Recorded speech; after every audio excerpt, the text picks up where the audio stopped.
Big ಬಾಸ್ಗೆ ಹೋಗ್ತಾರ? ಜನಗಳ ಮುಂದೆ ನನ್ನ ವ್ಯಕ್ತಿತ್ವ ಇರೋದು, ಅಲ್ಲಿ ಹೋದ್ರೆ ಮಾತ್ರ ಜನಗಳ ಮುಂದೆ ವ್ಯಕ್ತಿತ್ವ ಕಟ್ಕೊಳ್ಳೋದಿಲ್ಲ. ಅಲ್ಲಿ ಬೇಕಾಗಿರೋದೇ ಬೇರೆ. ಹೊರಗವರ ಪ್ಲಸ್ ಮತ್ತೆ ಮೈನಸ್ ಹೇಳೋದಾದ್ರೆ ಎಲ್ಲ ವಿಚಾರದಲ್ಲಿ ಕೆಲಸ ನಾನು ಇರ್ಲಿ ಬಿಡಿ ಅಂತ ಚೆನ್ನಾಗಿ ಅಲ್ಲಿ ಹೋಗಿ ನನ್ನ ಮರ್ಯಾದೆ ಕಳೆಯೋದಿದ್ರೆ ಇಲ್ಲೇ ಎಲ್ಲರೂ ಕೂಡ ಒಂದಿಷ್ಟು ರೀಲ್ಸ್ ಮಾಡೋರೆಲ್ಲ ಬಿಗ್ ಬಾಸ್ಗೆ ಎಂಟ್ರಿ ಆಗ್ಬಿಡ್ತಾರೆ. ಸೊ ರಘುಗೆ ಏನಾದರೂ ಅಂತ ಅವಕಾಶ ಸಿಕ್ಕಾಗ ಬಿಗ್ ಬಾಸ್ಗೆ ಹೋಗ್ತಾರ? ಇಲ್ಲ ಸರ್. ಯಾಕೆ? ನನ್ನ ಆಯ್ಕೆಯ ಅಲ್ಲಿ ಏನಲ್ಲಿ ಹೋಗಿ ಅಂದ್ರೆ ಏನೋ ಎಲ್ಲರೂ ವ್ಯಕ್ತಿತ್ವ ಕಂಡ್ಕೊಬೇಕು ಅಂತಾರಂತೆ, ಅದಕ್ಕೆ ಕಂಡ್ಕೊಂಡು ಆಗಿದೆ ಸರ್. ನೋಡ್ತೆ ಅಲ್ಲಿ ಜನಗಳ ಮುಂದೆ ವ್ಯಕ್ತಿತ್ವ ಬೇಡ. ಜನಗಳ ಮುಂದೆ ಈಗಲೂ ಜನಗಳ ಮುಂದೆ ನನ್ನ ವ್ಯಕ್ತಿತ್ವ ಇರೋದು, ಅಲ್ಲಿ ಹೋದ್ರೆ ಮಾತ್ರ ಜನಗಳ ಮುಂದೆ ವ್ಯಕ್ತಿತ್ವ ಕಟ್ಕೊಳ್ಳೋದಿಲ್ಲ ಸರ್. ಅದೊಂದು ಪಾಪ್ಯುಲರ್ ಒಂದು ಪ್ಲಾಟ್ಫಾರ್ಮು, ಅದು ಅಲ್ಲಿಗೆ ಬೇಕಾಗಿರೋದೇ ಬೇರೆ. ಸೊ ನಾನು ಅಲ್ಲಿ ಫಿಟ್ ಆಗಲ್ಲ. ಓಕೆ, ನೀವೇ ಡಿಸೈಡ್ ಮಾಡ್ತೀರಿ, ಬಂದರೂ ಹೋಗಲ್ಲ? ಇಲ್ಲ ಸರ್. ಓಕೆ, ರಘು ಅವರಿಗೆ ಒಂದು ಲೈಫಲ್ಲಿ ಅಂದರೆ ಈ ಸಿನಿಮಾ ಜರ್ನಿನಲ್ಲಿ ಸಿಕ್ಕಂಥ ಟರ್ನಿಂಗ್ ಪಾಯಿಂಟ್ ಅಂದರೆ ಯಾವುದು ಸರ್? ಸಿನಿಮಾ ಜರ್ನಿನಲ್ಲ ಸರ್, ಅದೇ ಆಕ್ಟ್ 1978 ಅದೊಂದು ಸಿನಿಮಾ ಆಯಿತು. ರಿಯಲ್ ಲೈಫಲ್ಲಿ ಸಿಕ್ಕಂಥದ್ದು ಏನು ಅಂತ ಅಂದ್ರೆ ಅರ್ಥ ಆಗಿಲ್ಲ. ನಿಮ್ಮ ರಿಯಲ್ ಲೈಫ್ನಲ್ಲಿ ಒಂದು ಟರ್ನಿಂಗ್ ಪಾಯಿಂಟ್ ಅಂತ ಇರುತ್ತೆ, ಅದೇನಾದ್ರು ಕಂಡುಕೊಂಡ್ರ ಸಿಕ್ತಾ ಅಂತ ನೀವು ಹೇಳ್ತೀರಿ? ಮತ್ತೆ ಹಿಂದಕ್ಕೆ ಹೋಗ್ಬೇಡಿ, ನೀನಾಸಂ ಆ ಹುಡುಗಿನ ಬಿಟ್ಟಿದ್ದೆ ಟರ್ನಿಂಗ್ ಪಾಯಿಂಟ್ ಅಂತ. ಬಹುಶಃ ಬಿಟ್ಟಿದ್ದು ಅಂತಲ್ಲ, ನೀವು ನೋಡಿ ಆಕೆ ಕಾರಣದಿಂದಾಗಿ ನಾನು ನೀನಾಸಂ ಹೋಗಂಗಾಯ್ತು. ಅದೇ ಕೆಲವು ಆ ಪಾಯಿಂಟ್ಗಳು, ಆ ಥರ ಟರ್ನಿಂಗ್ ಪಾಯಿಂಟ್ ಪ್ರೋಗ್ರೆಸ್ ಅಂತೂ ಇದೆ ಸರ್. ತೀರಾ ಏನೋ ಲೈಫ್ ಚೇಂಜಿಂಗ್ ಥರದ್ದು ಇನ್ನೂ ಏನಿಲ್ಲ, ಘಟಿಸಿಲ್ಲ. ರಘು ಅವರ ಪ್ಲಸ್ ಮತ್ತೆ ಮೈನಸ್ ಹೇಳೋದಾದ್ರೆ? ಪ್ಲಸ್ ಜನ ಹೇಳ್ಬೇಕು ಸರ್, ಮೈನಸ್ ನಾನೇ ಹೇಳ್ತೀನಿ. ಮೈನಸ್ ಬಗ್ಗೆನೇ ಹೇಳಿ. ತಾಳ್ಮೆ ಕಡಿಮೆ. ಓಕೆ, ತಾಳ್ಮೆ ಕಡಿಮೆ ಎಲ್ಲ ವಿಚಾರದಲ್ಲೂ. ಕೆಲಸದ ವಿಚಾರದಲ್ಲಿ ಸ್ವಲ್ಪ ಹರಿಬಿರಿ ಮಾಡ್ತೀರಿ. ಹರಿಬಿರಿ ಅನ್ನೋದಕ್ಕಿಂತ ಸರ್ ಏನಂದ್ರೆ ನಮಗೊಂದು ಚೌಕಟ್ಟಿರುತ್ತೆ. ನಾವು ಇಷ್ಟು ದಿನದಲ್ಲೇ ನಾವು ಇದನ್ನ ಅಚೀವ್ ಮಾಡಬೇಕು, ಇಷ್ಟು ಟೈಮ್ ಒಳಗಡೆ ನಾನು ಇಷ್ಟು ಸೀನ್ ಮಾಡಬೇಕು, ಈ ತರದೊಂದು ಚೌಕಟ್ಟು ಹಾಕೊಂಡಿರ್ತೀವಿ. ಯಾಕಂದ್ರೆ ಇಲ್ಲಿ ಲಕ್ಸುರಿ ಇಲ್ಲ ನಮ್ಗೆ. ಓಕೆ, ನಾವು ಮಾಡುವ ಸಿನಿಮಾಗಳಿಗೆ ಕತೆಗೆ ಏನ್ ಬೇಕೋ ಅದನ್ನ ಜಗಳಾಡಿ ಕಿತ್ಕೊಂಡ್ ಬರ್ತೀವಿ ಪ್ರೊಡ್ಯೂಸರ್ ಹತ್ರ. ಇಲ್ಲ ಇದಕ್ಕೆ ಫ್ಯಾಂಟಮ್ ಬೇಕು, ಕೊಡಿ, ಕಾಲು ಹಿಡಿತೀವಿ ಕೊಡಿ, ಕೈ ಮುಗಿತೀವಿ ಕೊಡಿ, ಅಲ್ಲಿ ಉಳಿಸ್ತೀವಿ ಇಲ್ಲಿ ಕೊಡಿ. ಸೊ ಇದರಲ್ಲಿ ಏನಂತಂದ್ರೆ ಸರ್ ನನಗೆ ಆದ್ರೆ ಬಹುಶಃ ನನ್ನ ವೀಕ್ನೆಸ್ಸು ಇರ್ಬೋದು. ಅದು ನನಗೊಂದು ಸತ್ಯ ಏನು ಅರಿವಾಗಿದೆ ಅಂದ್ರೆ ಸರ್, ನಾನು ಶತದಟ್ಟರಲ್ಲಿ ಅಗ್ರಸ್ಥಾನ ನಂದು. ನನಗೆ ಅರ್ಥ ಆಗ್ತಾ ಇದೆ, ನಿಮಗೆ ಯಾಕೆ ಅರ್ಥ ಆಗ್ತಿಲ್ಲ ಅಂತ ಬಹಳ ಬೇಗ ಕೋಪ ಬಂದ್ಬಿಡುತ್ತೆ. ಓಕೆ, ನನಗೆ ಅರ್ಥ ಆಗೋ ಈ ಸಣ್ಣ ವಿಷಯ, ಆಮೇಲೆ ಈಗ ಅದು ಸರಿಯಾಗಿ ಬಂದಿಲ್ಲ, ನಾವೇನೋ ಅನ್ಕೊಂಡಿದ್ದನ್ನ ಸರಿಯಾಗಿ ಬಂದಿಲ್ಲ, ಆ ಟೈಮಿಗೆ ಬಂದಿಲ್ಲ ಅಂದ ತಕ್ಷಣ ಸ್ವಲ್ಪ ಕೋಪ ಬರುತ್ತೆ. ಈಗ ಸರ್ ಟೈಮ್ ಸರ್, ಈಗ ಯಾವುದೋ ನಾವು 8 ಗಂಟೆಗೆ ನಾವು ಫಸ್ಟ್ ಶಾಟ್, ನಾನು ಬೆಂಗಳೂರಲ್ಲಿ ಇದ್ರೆ ನಾನು 8 ಗಂಟೆಗೆ ಫಸ್ಟ್ ಶಾಟ್ ತೆಗಿತೀನಿ ಅಂತ ಸೀನೇ ಹಾಕಿರ್ತೀನಿ. ಬೆಳಗ್ಗೆ ಬೇಗ ಸೆಟಪ್ ಆಗುವಂತ ಗಂಡಸರು ಇರ್ತಾರೆ ಅದರಲ್ಲಿ, ಅವ್ರು ಬೇಗ ರೆಡಿ ಆಗ್ತಾರೆ. ಹೆಣ್ಮಕ್ಳು ರೆಡಿ ಆಗಿ ಟೈಮ್ ತಗೊಳುತ್ತೆ. ಅಫ್ಕೋರ್ಸ್ ಅವ್ರಿಗೆ ಆ ಟೈಮ್ ಕೊಟ್ಟರೆ ನಾವು ಚೆನ್ನಾಗಿ ಕಾಣಿಸ್ಬೇಕು, ನಾವು ಟೈಮ್ ಕೊಡ್ಬೇಕು. ಕರೆಕ್ಟ್. ಸೊ ಆ ತರ ನಾವು ಪ್ಲಾನ್ ಮಾಡಿದಾಗ ಈಗ ಫಸ್ಟ್ ಶಾಟ್ ನಾನು 8 ಗಂಟೆಗೆ ತೆಗಿಬೇಕು, ಯಾರೋ ಒಬ್ಬ ಲೇಟ್ ಆಗಿ ಬರ್ತಾರೆ, ನಾನು ಇರ್ಲಿ ಬಿಡಿ ಅನ್ನಲ್ಲ, ಚೆನ್ನಾಗಿ ಬೈತೀನಿ. ಅಷ್ಟ್ರಿಗೂ ಬೈಯಲ್ಲ, ಯಾರು ಬೈತೀನಿ. ಸೊ ಅದರಿಂದಾಗಿ ಎಲ್ಲ ಅಪ್ಸಿ ಬೈತಾರೆ, ಕೂಗ್ತಾರೆ ಅಂತ. ಅದಕ್ಕೆ ನಾನೇ ಸರೆಂಡರ್ ಆಗ್ಬಿಟ್ಟು ನನಗೆ ತಾಳ್ಮೆ ಕಡಿಮೆ ಅಂತ ಹೇಳ್ಬಿಟ್ರೆ ಮುಗ್ದೋಯ್ತಲ್ಲ. ಓಕೆ, ಸಿನಿಮಾ ಬದುಕು ತುಂಬಾ ಸುಲಭ ಅನಿಸ್ತಾ ಇದೆಯಾ ಈಗ ಆರಂಭದ ದಿನಗಳನ್ನು ಹೋಲಿಸಿದ್ರೆ? ಸರ್ ಯಾವತ್ತೂ ಏನು ಸುಲಭ ಅಂತ ಅನಿಸಿಲ್ಲ, ಆದ್ರೆ ಭಗವಂತ ಯಾವತ್ತೂ ಏನು ನಮ್ಮನ್ನ ಕೈ ಬಿಟ್ಟಿಲ್ಲ. ನಡೀತಾ ಇದೆ. ಒಂದು ಕಷ್ಟನೂ ನೋಡಿದೀವಿ ಸರ್, ಏನು ತೀರಾ ಕಷ್ಟನೇ ಬರದಲ್ಲೇ ಇರುವಷ್ಟು ಸುಖದಲ್ಲೂ ಏನಿಲ್ಲ. ಕಷ್ಟನೂ ನೋಡಿದೀವಿ, ಚೆನ್ನಾಗಿರೋ ದಿನಗಳನ್ನು ನೋಡಿದೀವಿ. ಸರ್, ಯೂಶಲಿ ನಾವು ಬೇರೆ ಬೇರೆ ಇಂಡಸ್ಟ್ರಿ ಬಗ್ಗೆ ಮಾತಾಡ್ತೀವಿ, ನಮ್ಮ ಇಂಡಸ್ಟ್ರಿನ ಕಂಪೇರ್ ಮಾಡ್ತೀವಿ ಇನ್ನೊಂದು ಇಂಡಸ್ಟ್ರಿ ಬಗ್ಗೆ, ಅಂದರೆ ಸಿನಿಮಾಗಳ ವಿಚಾರವಾಗಿ.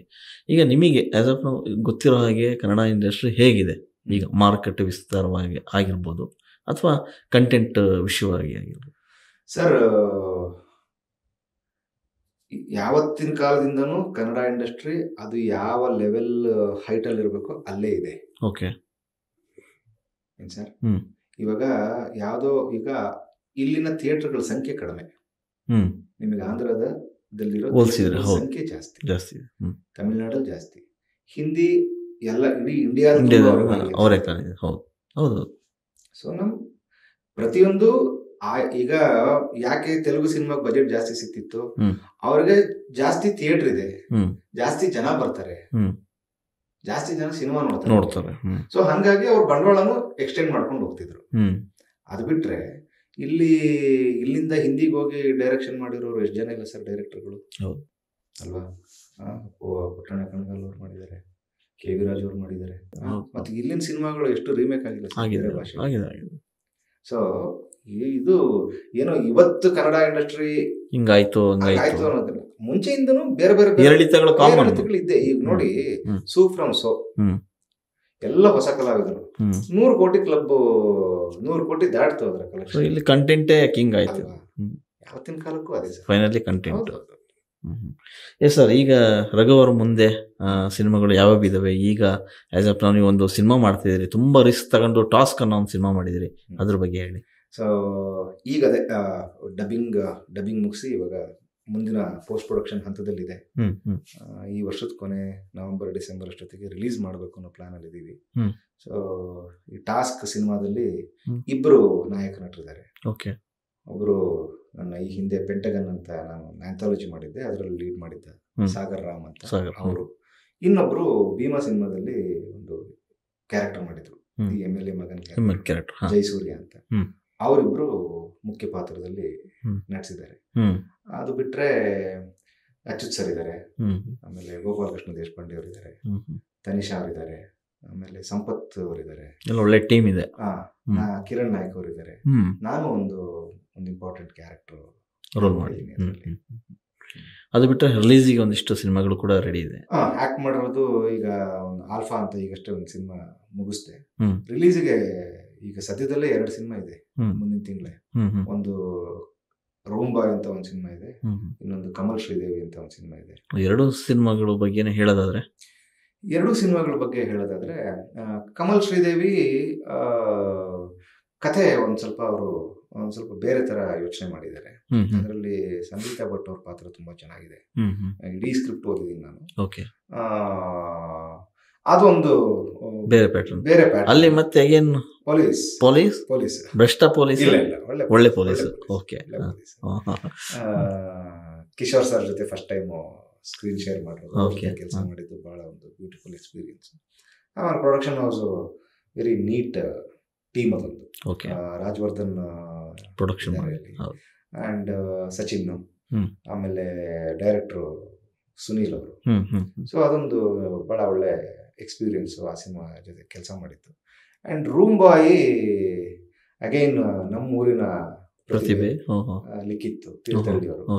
ಅವರು ನಾನು ಬಂದು ಈ ತರ ಒಂದು ಸಿನಿಮಾ ಮಾಡ್ತಿದ್ದೀವಿ, ಈ ತರದೊಂದು ಅದರಲ್ಲಿ ನಾನೊಂದು ಒಬ್ಬ ಸಿನಿಮಾ ಡೈರೆಕ್ಟರ್ ಪಾತ್ರ ಮಾಡಿದ್ದೀನಿ. ಅದರಲ್ಲಿ ಸಿನಿಮಾದಲ್ಲಿ ಒಂದು ಎಕ್ಸ್ಪೆರಿಮೆಂಟಲ್ ಸಿನಿಮಾ ಅಂದ್ರೆ ವಿಜುವಲ್ ಎಕ್ಸ್ಪೆರಿಮೆಂಟ್, ಬೇರೆ ತರದ್ದೇನೋ ಒಂದು ಪ್ಲಾನ್ ಮಾಡಿದ್ದಾರೆ. ಅದನ್ನ ಜನ ಹೆಂಗ್ ರಿಸೀವ್ ಮಾಡ್ತಾರೆ ನೋಡ್ಬೇಕು. ಕಂಪ್ಲೀಟ್ಲಿ ಅವ್ರ ಮೇಕಿಂಗ್ ಬೇರೆ ತರನೇ ಒಟ್ಟು ಓವರ್ ಆಲ್ ನರೇಷನ್ ನಿಮ್ಗೆ ಸ್ಟೋರಿ ಟೆಲ್ಲಿಂಗು ಅಷ್ಟೇ, ಮತ್ತೆ ಟ್ರೀಟ್ಮೆಂಟು ಅಷ್ಟೇ ಒಂದು ಬೇರೆ ತರಕ್ಕೆ ಅವ್ರು ಅದನ್ನ ಒಂದು ಹೊಸ ಪ್ರಯತ್ನ ಮಾಡಿದ್ದಾರೆ. ಆ ಥರದ್ದೇನೋ ಒಂದು ಹೊಸ ಪ್ರಯತ್ನದಲ್ಲಿ ನಾವು ಇದೀವಿ ಅನ್ನೋದು ನಮ್ಗೆ ಖುಷಿ.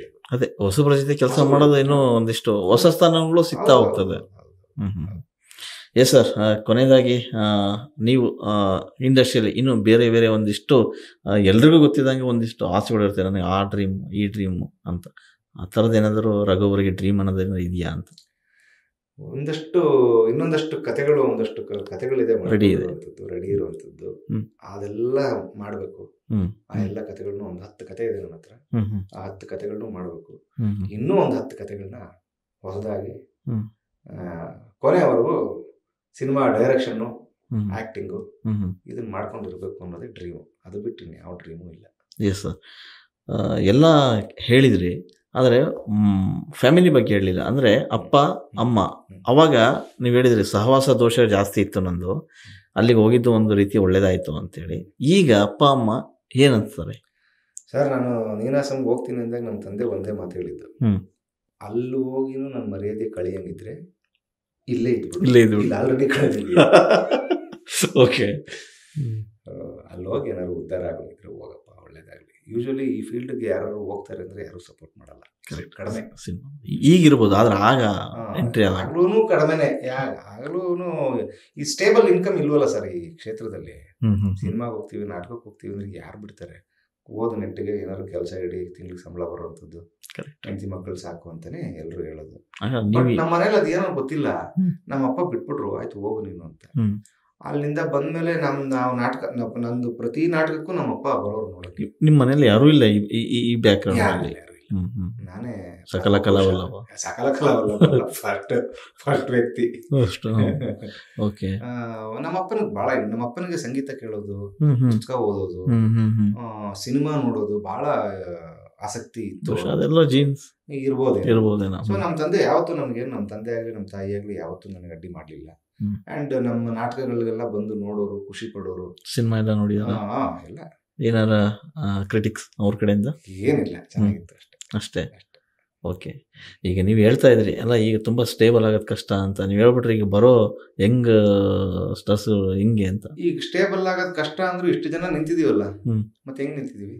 ಅಲ್ಲ, ನೀವೇನೋ ತಾಳ್ಮೆ ಇನ್ನೊಂದು ಮಗದೊಂದು ಮಾಡ್ತಾ ಇದೀರಿ, ಆದ್ರೆ ಅವರು ಅದನ್ನೆಲ್ಲ ಇಟ್ಕೊಂಡೇ ಬರ್ಬೇಕು. ಹಂಗಿದ್ರೆ ಮಾತ್ರ ಬನ್ನಿ ಇಲ್ಲಿ, ಇಲ್ಲಾಂದ್ರೆ ಕಷ್ಟ. ಓಕೆ. ಎಸ್ ಸರ್, ಬೇರೆ ಏನಾದರೂ ಹೇಳೋದಿದೆಯಾ ಕೊನೆಯದಾಗಿ? ಇನ್ನೇನಿಲ್ಲ. ಒಂದು ಖುಷಿ ವಿಚಾರ ಏನು ಅಂದ್ರೆ, ಈ ಸೆಕೆಂಡ್ ಹಾಫ್ ಚೆನ್ನಾಗ್ ಆಗ್ತಿದೆ ನಮ್ಗೆ. ಎಕ್ಕ, ಜೂನಿಯರ್, ಆಮೇಲೆ ಸೂ ಫ್ರಮ್ ಸೋ. ಕರೆಕ್ಟ್. ಇನ್ನೂ ಒಂದಿಷ್ಟು 4 ತಿಂಗಳು ರೆಡಿ ಇದೆ. ಹೋಪ್ ಇದೆ. ಒಂದು ಈಗ ಹೋದ ವರ್ಷ ಭೀಮಾ ಬರೋವರೆಗೂ ಒಂಥರ ICU ಸ್ಟೇಜ್ ಅಲ್ಲಿ ಇತ್ತು. ಕೃಷ್ಣಂ ಪ್ರಣಯಸಕ್ಕೆ ಭೀಮಾ ಅವೆರಡು ಬಂದು ಒಂದ್ ಸ್ವಲ್ಪ ಜನಕ್ಕೆ ಇಲ್ಲ ಇದೆ ಸಿನಿಮಾ ಬರಬೇಕು ಅನ್ನೋದು. ಈ ವರ್ಷ ಅಂತೂ ಅದರಲ್ಲೂ ಸೂ ಫ್ರಮ್ ಸೋ ಸಿನಿಮಾ ಗೆದ್ದಿದ್ದಂತೂ ಇನ್ನೊಂದಷ್ಟು ಜನ ಹೊಸ ನಿರ್ದೇಶಕರಿಗೆ ಕಾನ್ಫಿಡೆನ್ಸ್ ಬರುತ್ತೆ. ಹೊಸ ನಿರ್ಮಾಪಕರಿಗೆ, ಈ ಹೊಸಬ್ರ ಜೊತೆ ಒಂದು ಸಿನಿಮಾ ಮಾಡೋರಿಗೆ ಒಂದು ಕಾನ್ಫಿಡೆನ್ಸ್ ಬರುತ್ತೆ. ಸೊ ಅವೆಲ್ಲವೂ ಅದೊಂದು ಬಹಳ ಅಂದ್ರೆ ಒಂಥರ ನಮಗೂ ಒಂದು ಹೋಪ್ ಅದು. ಕರೆಕ್ಟ್. ನಾಳೆ ನಾವು ನಮ್ಮ ಕಂಟೆಂಟ್ ಚೆನ್ನಾಗಿದ್ದು ನಾವು ಅದನ್ನು ಚೆನ್ನಾಗಿ ತಲುಪಿಸಿದ್ರೆ ನಾವು ಅಲ್ಲಿಗೆ ಹೋಗ್ಬೋದು ಅನ್ನೋದೊಂದು ಉತ್ಸಾಹ ಬಂದಿದೆ. ಸೊ ಅದೊಂದು ಬಹಳ ಖುಷಿ ಇದೆ.